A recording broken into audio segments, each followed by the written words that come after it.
Chiswick House Conservatory, built in 1813, is home to one of the oldest collections of camellias in the world.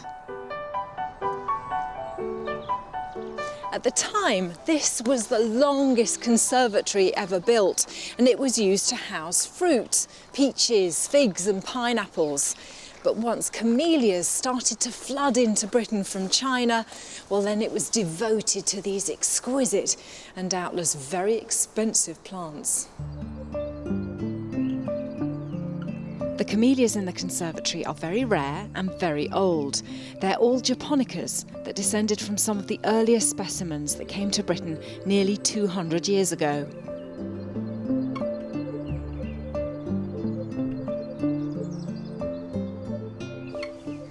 These beautiful camellias here at Chiswick House were nearly lost when, after centuries of neglect and 2 world wars, the conservatory was really badly damaged and some of the plants within it.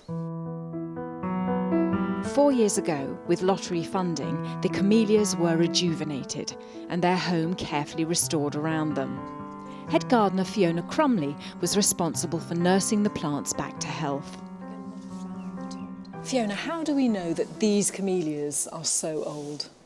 Because unfortunately, a number of years ago, 3 died down at the far end, and the people at the time had the wit to take a section of the trunk and were able to count the rings and positively identify exactly how old they are.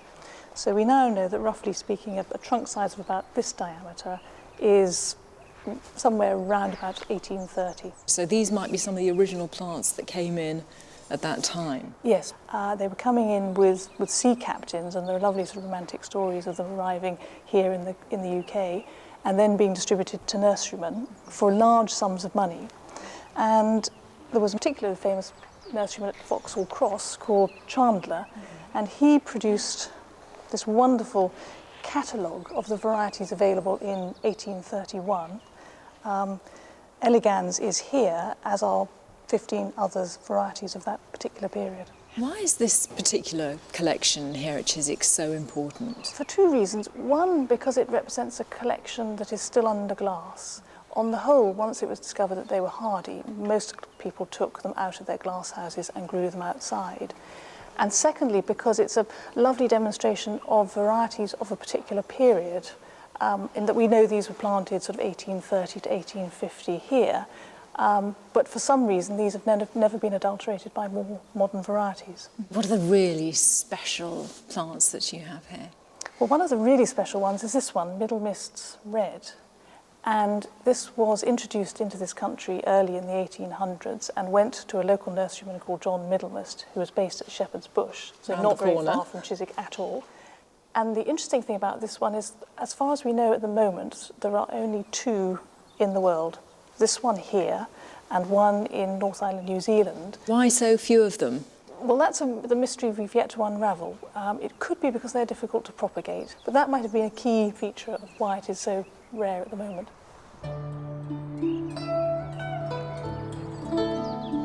These stunning cherry red flowers flecked with white belong to Camellia japonica chandleri, named for the owner of the Vauxhall nursery where it was bred. And back in 1825 it sold for £5. Now that may not sound impressive, but actually it's about £600 in today's money, so an awful lot. Although many of these camellias date back to the 1830s, today we have literally hundreds of varieties to choose from. There are camellias, of course, that flower at different times of year. The tea camellias, sinensis, and the sasanquas, which flower from autumn into winter. But it's these japonicas for me that flower in January and then through to March that provide a real hit of colour and a touch of glamour on the gloomiest day.